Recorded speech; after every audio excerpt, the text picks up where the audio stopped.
பெரம்பலூர் மாவட்டத்தில் ஆரவாரத்துடன் தொடங்கப்பட்ட சிறப்பு பொருளாதார மண்டலம் அமைக்கும் திட்டம் முடங்கி போயிருக்கிறது. இத்திட்டத்தை நிறைவேற்றுவதற்கோ அல்லது திட்டத்திற்காக கையகப்படுத்தப்பட்ட நிலங்களை திரும்ப ஒப்படைக்கவோ வாக்குறுதி அளிப்பவர்களுக்கு வாக்களிக்கப் போவதாக கூறுகின்றனர் அப்பகுதி மக்கள். இளைஞர்களுக்கு வேலைவாய்ப்பு, தொழில் வளர்ச்சி என்ற முழக்கத்தோடு பெரம்பலூர் மாவட்டத்தில் சிறப்பு பொருளாதார மண்டலம் அமைக்கும் திட்டம் மத்திய மாநில அரசுகளால் 8 ஆண்டுகளுக்கு முன்பு அறிவிக்கப்பட்டது. இதற்காக திருச்சி சென்னை தேசிய நெடுஞ்சாலையில் எறையூர், லப்பைக்குடிக்காடு, பெண்ணக்கோணம், திருமாந்துறை, பேரையூர் ஆகிய கிராமங்களில் பல கோடி ரூபாய் இழப்பீடு அளித்து 3500 ஏக்கர் நிலம் கையகப்படுத்தப்பட்டது. 2007ஆம் ஆண்டு ஆந்திராவைச் சேர்ந்த தனியார் கட்டுமான நிறுவனத்துடன் இந்த திட்டத்தை தொடங்க ஒப்பந்தம் செய்யப்பட்டது. ஆனாலும் சிறப்பு பொருளாதார திட்டப் பணிகள் இன்னும் தொடங்கப்படவில்லை என்று விளைநிலங்களை கொடுத்த விவசாயிகள் கூறுகின்றனர். பெரம்பலூர் பின்தங்கிய மாவட்டமாக இருக்குது. உங்களுக்கு இதை சிறப்பு பொருளாதாரம் கொண்டு வந்தால் இது உங்களுக்கு பெரிய மாநகராட்சி ஆகிடும். அதாகிடும். உங்களுக்கு ஏர்போர்ட்டு பக்கத்தில் வரும், ட்ரெயின் பக்கத்தில் வரும், நீங்கள் சொகுசாக இருக்கலாம், உங்களுக்கு வேலைவாய்ப்பு அதிகமாக வரும், அப்படி இப்படின்னு ஆசை வார்த்தையை காட்டி தான் அந்த இடத்த எடுக்க சொன்னாங்க. நாங்கள் இடத்த எடுக்கிறதுக்கு சம்மதித்தோம். நாங்கள் கரும்பு குச்சி அது போட்டு தான் விவசாயம் பண்ணிட்டு தான் இருந்தோம். எங்கள் வீட்டுக்காரரும் படிக்கல, நாங்களும் படிக்கலை. எங்கள் பையனும் சும்மா 10வது தான் படித்தோம். எல்லாம் விவசாயம் தான் நாங்கள் பண்ணிகிட்டு இருக்கோம். எங்களுக்கு பிளாட்டு விட்றனாங்க அதுவும் இல்லை, வேலை தரனாங்க அதுவும் தரல. கூலி வேலைக்கு அண்ணாதான் போனால் தான் நாங்கள் பழகலாம். கையகப்படுத்தப்பட்ட விவசாய நிலங்கள் கடந்த 8 ஆண்டுகளாக பயன்படுத்தப்படாமல் முட்புதர்களாக காட்சியளிக்கின்றன. சிறப்பு பொருளாதார மண்டலத்தை உருவாக்கி வீட்டுக்கு ஒருவருக்கு வேலையும் வீட்டு மனையும் வழங்க வேண்டும், இல்லையென்றால் விளைநிலங்களை திரும்ப ஒப்படைக்க வேண்டும் என்று விவசாயிகள் கூறுகின்றனர்.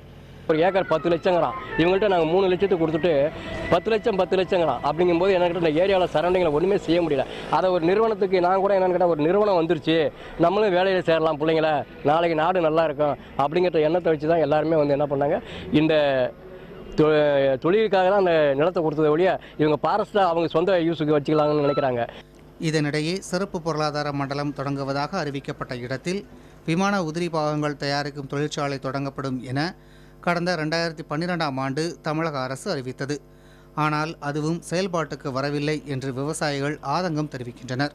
நடக்க இருக்கின்ற சட்டமன்ற தேர்தலில் இந்த திட்டத்தை யார் கொண்டு வருகிறார்களோ அல்லது விவசாயிகளுக்கே நிலத்தை திரும்ப கொடுக்க நடவடிக்கை எடுக்கிறார்களோ அந்த கட்சியின் சேர்ந்த வேட்பாளர்களுக்கே தங்களது வாக்குகளை அளிக்க இருப்பதாக இந்த பகுதியில் உள்ள விவசாயிகள் தெரிவித்துள்ளனர். புதிய தலைமுறைக்காக ஒளிப்பதிவாளர் மணிவுடன் பெரம்பலூரிலிருந்து துரைசாமி. பெரம்பலூர் மாவட்டத்தில் சிறப்பு பொருளாதார மண்டலம் அமைக்கும் திட்டம் கிடப்பிலேயே உள்ள நிலையில் அதற்கான காரணம் என்ன என்பது குறித்து செய்தியாளர் துரையிடம் கேட்கலாம். துரை, சொல்லுங்க, பெரம்பலூர்ல சிறப்பு பொருளாதார மண்டலத்திற்கான திட்டம் தொடங்கப்படாம இருக்கிறதுக்கு என்னதான் காரணம்?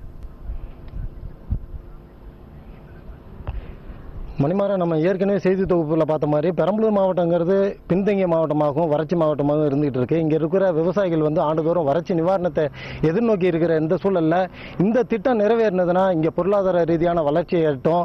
அது மட்டும் இல்லாமல் இங்கே இந்த பகுதியில் இருக்கிற இளைஞர்களுக்கு ஒரு வேலைவாய்ப்பு கிடைக்கும், ஆயிரக்கணக்கான இளைஞர்களுக்கு வேலைவாய்ப்பு கிடைக்கும் என்றுதான் எதிர்பார்க்கப்பட்டது. ஆனால் கையகப்படுத்தப்பட்டு இடம் என்பது இந்த பகுதியில் சுமார் ஒரு 5 கிராம மக்களிடம் 3000க்கும் மேற்பட்ட ஏக்கர் பரப்பிலான நிலம் கையகப்படுத்தப்பட்டு இன்று வரை கிடப்பிலே போடப்பட்டுள்ளது. இங்கே உள்ள இந்த பகுதியை சார்ந்த சாகுல் அமீது நம்மோடு இருக்கு. அவர் சார், சொல்லுங்க, என்ன சொல்லி இந்த நிலங்களை கையகப்படுத்தினாங்க? இந்த திட்டம் ஏன் கிடப்பில்? இந்த திட்டம் சிறப்பு பொருளாதார திட்டம் இப்ப இந்த மாவட்டத்தில் வந்துச்சு அப்படின்னு சொன்னாக்கா இருக்கக்கூடிய விவசாயிகள் எல்லாத்துக்கும் வேலை வாய்ப்பு கிடைக்கும், நல்ல ஒரு பொருளாதார சூழ்நிலை உருவாகும் அப்படின்னு சொல்லி தான் இந்த நிலத்தை 3 லட்சம் ரூபாய் ஏக்கர்னு சொல்லி வாங்கினாங்க. ஆனா ஒட்டுமொத்த நிலங்களையும் கையப்படுத்திட்டு இன்னைக்கு விலங்குகள் வாழக்கூடிய ஒரு வனக்கூடாரமாகவும் இந்த இடம் மாறி போச்சு. எந்த விதமான விவசாயிகளுடைய வாழ்வாதாரத்தை முன்னிலைப்படுத்தக்கூடிய எந்த ஒரு செயல் திட்டங்களும் செயல்படுத்தப்படல. இன்னைக்கு மீண்டும் இந்த நிலை பெறப்பட்ட விவசாயிகளோட ஒப்படைக்கப்படுமையானால் இந்த பகுதி மக்கள் அந்த உத்தரவாதம் தரக்கூடிய ஆட்சியாளர்களுக்கு வாக்களிக்க தயாரா இருக்கிறாங்க. நிச்சயமா. அதாவது மணிமாறன், இந்த நிலத்தை கையகப்படுத்தப்பட்டதுனால இதை தொடர்ந்து இந்த திட்டத்தை விரைந்து இந்த பகுதியில் கொண்டுட்டு வரணும், அல்லது நீ கையகப்படுத்தப்பட்ட நிலத்தை திரும்ப ஒப்படைக்கணும் அப்படின்னு தொடர்ந்து போராட்டம் நடத்திட்டு வந்துட்டு இருக்காங்க. நீண்ட நாட்களாக இந்த போராட்டத்தை ஆரம்ப கட்டம் முதல் தொடர்ந்து நடத்தி வரும் ஐயா வேணுகோபால் இருக்கார். அவரிடமே கேட்போம். ஐயா, சொல்லுங்க, நீங்க இந்த திட்டம் கையகப்படுத்துறதுக்கு முன்னாடில இருந்தே நீங்க தொடர்ந்து போராடிட்டு வரீங்க, என்ன மாதிரியான போராட்டத்தை நீங்க முன்வைக்கிறீங்க? சிறப்பு பொருளாதார மண்டலம் பெரம்பலூர் மாவட்டம் வேப்பந்தட்டை பகுதியில் ஏற்படுத்துவதற்கான 25/1/2007 நிலம் கையகப்படுத்த சட்டம் இயற்றப்பட்டு அதன் ஏற்பாடாக வருவாய்த்துறை அதிகாரிகள் மூலம் நிலத்தை வாங்குவதற்கான முயற்சியில் எடுக்கப்பட்ட போது இது தமிழ்நாடு விவசாய சங்கத்தை சார்ந்த முன்னாள் தலைவராகிய நானும் என்னுடைய மாவட்ட செயலாளர் உலகநாதனும் இந்த 5 கிராமங்களில் உள்ள மக்களை விவசாயிகளை சந்தித்து உங்களுடைய வாழ்வாதாரம் பின்னாலே பாதிக்கும், அதுவும் குறிப்பாக குறு சிறு விவசாயிகளுடைய நிலை உங்கள் பாதிப்படையும், உங்களுடைய எதிர்கால நடவடிக்கைக்கு உகந்ததல்ல, இது தனியாருக்கு ஒடுக்கப்பட்டாலும் நீங்கள் ஒன்றும் செய்ய முடியாத ஒரு சூழ்நிலை ஏற்படும் என்பதை வலியுறுத்தினோம். அந்த நேரத்தில் எங்கள் விவசாயிகள் எங்களுக்கு குறைந்த விலையில் அதிக விலை கிடைக்கக்கூடிய சில நிலங்களை விற்பதில் நீங்கள் ஏன் தேட வேண்டும், அதுவும் இல்லாமல் இந்த பகுதியில் முன்னேற்றம் வருவதற்கான வாய்ப்புகள் இருக்குது என்று ஆளுங்கட்சிகள் சொல்லுவதால் அதை விற்பதற்கு தாமதப்படுத்தினால் கூட அவர் மனசை மாற்றுவதற்கு அதிகமான அதிகாரிகள் வருவாய்த்துறை அதிகாரிகள் தலையிட்டு அதை அவர்களிலிருந்து வாங்கினார்கள். சமரசம் செய்து வாங்கினார்கள் என்று சொல்வது தவறு. அவர்கள் மிரட்டப்பட்டு தான் வாங்கியிருக்கிறார்கள் என்று அதற்காக நாங்கள் போராட்டம் நடத்தினோம். இது பின்னாலே நல்ல முறையில் இந்த போக்குவரத்து, வியாபாரம், வான்வழி, தொடர்பு, நம்ம ரயில்வே போன்ற வசதிகள் ஏற்படும் என்ற காரணத்தாலும் இங்கே இருக்கிற விவசாயிகளுக்கு வேலை வாய்ப்பு கிடைக்கும் என்று சொன்ன காரணத்தை ஆளுங்கட்சிக்காரர் சொன்னதை நம்பி நாங்கள் சிறிது காலம் போராட்டத்தை நிறுத்தி வைத்திருந்தோம். அதன் பிறகு தொடர்ந்து 2012 இந்த நிலத்தை எதுவும் செய்யாத இருக்கிற காரணத்தால் இதுக்கு உடனடியாக அங்கே தொழிற்பேட்டை ஆரம்பிக்கப்பட வேண்டும்.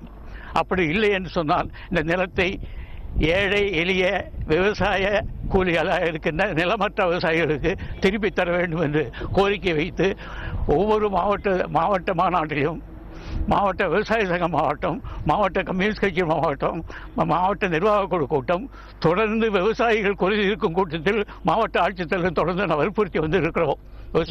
அதாவது தொடர்ந்து ஒவ்வொரு கூட்டத்திலையும் இவங்க வலியுறுத்துறது என்னன்னா, இந்த மாதிரியான நிலத்தை கையப்படுத்தியிருக்காங்க, நிலம் இல்லாத நபர்களுக்கு இந்த தரிசா கிடைக்கிற இந்த நிலத்தை திரும்ப ஒப்படைக்கணும் அப்படிங்கறது தான் கோரிக்கை வச்சு தான் பண்ணிக்கிட்டு இருக்காங்க. இதுல முக்கியமான விஷயம் என்னன்னா, நிலத்தை கையகப்படுத்தும் போது பல்வேறு ஆசை வார்த்தைகள் கூறப்பட்டது. அதாவது விமான நிலையம் வர இருக்கிறது, ரயில் நிலையம் வர இருக்கிறது, அருகில் உள்ள கடலூர் துறைமுகங்களுக்கு ஒரு இணைப்பு சாலை இங்கிருந்து போக்குவரத்து இணைப்பு ஏற்பாடு செய்யப்பட்டுள்ளது, உங்கள் பகுதியில் விமானங்கள் பறந்த வண்ணம் இருக்கும், இங்கே துணை நகரம் உருவாக போகிறது உள்ளிட்ட பல்வேறு ஆசை வார்த்தைகள் கூறப்பட்ட நிலையில் இன்று வரை அந்த நிலம் கொடுத்த விவசாயிகளோட வாழ்வாதாரம்ங்கிறது கேள்விக்குறியாக இருந்துகிட்டு இருக்கு. இதுல இன்னொரு முக்கியமான விஷயம் என்னன்னா, அதிர்ச்சியூட்டும் தகவலாக இந்த நிறுவனம் ஆந்திராவை சேர்ந்த ஒரு மிகப்பெரிய நிறுவனம் இந்த நிலத்தை கையகப்படுத்தப்பட்டது. ஆனால் தற்பொழுது இந்த நிறுவனம் 2 வங்கிகளில் கடன், அதாவது சுமார் 150 கோடி ரூபாய் கடன் வாங்கி இந்த நிலத்தை வாங்கி உள்ளதாக அது ஏல நோட்டீஸ் என்பது தற்போது விட்டிருக்காங்க. அது குறித்து வழக்கறிஞர் நம்மோடு இருக்கா, அவரிடமே கேட்போம். சார், என்ன நோட்டீஸ், என்னைக்கு இது வந்திருக்கு, இது தகவல் என்ன சார்? கடந்த 2006-2007 ஆண்டுகளில் நம்ம பெரம்பலூர் மாவட்டம் வறட்சி மாவட்டம் என்கிறத நிலம் கருதி நம்ம இந்த பகுதியில் தொழிற்சாலைகள் இல்லைங்கிறதாலையும் நிலம் கையகப்படுத்தினாங்க. சிறப்பு பொருளாதார மண்டலங்கிற ஒரு தொழிற்சாலை தொடங்குறதுக்காக நிலத்தை கையகப்படுத்தினாங்க.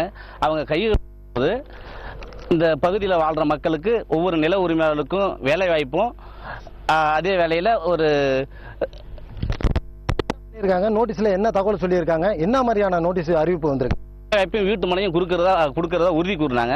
இவங்க சொல்லி 5-6 வருடங்களுக்கு மேலாகியும் இதுவரை எந்த ஒரு தொழிற்சாலையும் தொடங்கப்படவில்லை. அதே வேளையில் கையகப்படுத்தின நிலங்களை கார்பரேஷன் வங்கியும் சிண்டிகேட் வங்கிலையும் 160 கோடி ரூபாய்க்கு அடமானம் வச்சிருக்காங்க.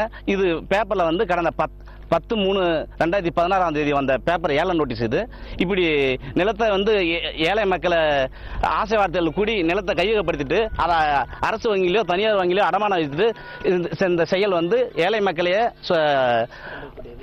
சுரண்டக்கூடிய செயலாகும். இது இந்த பகுதியில் வாழ்ற இந்த மக்களுக்கு பெரிய இழப்பை ஏற்படுத்துது. தொழிற்சாலை வரும் ஆசை வார்த்தை கூறியதால நம்பி நிலத்தை கையகப்படுத்த சம்மதம் தெரிவித்த நில உரிமையாளருக்கு பெருத்த ஏமாற்றத்தை உருவாக்கிறது. அதாவது நிச்சயமா இந்த பகுதியில் சிறு குறு விவசாயிகள் மட்டுமே இருந்து வர சொல்லிக் இருக்கிற ஒரு சில ஏக்கரும் இந்த திட்டத்திற்காக விட்டு கொடுத்து விட்டு தற்பொழுது இந்த நிலமும் வங்கிகளின் மூலம் நோட்டீஸ் ஏல நோட்டீஸ் அறிவிப்பது என்பது இந்த பகுதியில் உள்ள விவசாயிகளுக்கு பெருத்த அதிர்ச்சியாக இருக்கிறது. மத்திய மாநில அரசுகள் உடனே இதன் மீது உரிய நடவடிக்கை எடுக்கப்பட்டு திட்டத்தை செயல்படுத்த வேண்டும், அல்லது இந்த பகுதியில் உள்ள நிலம் கொடுத்த அல்லது இந்த பகுதியில் நிலம் இல்லாத இருக்கும் ஏழை விவசாயிகளுக்கு நிலத்தை பிரித்து கொடுக்க வேண்டும் என்பதே இந்த பகுதி விவசாயிகளின் தொடர் கோரிக்கையாக இருக்கிறது.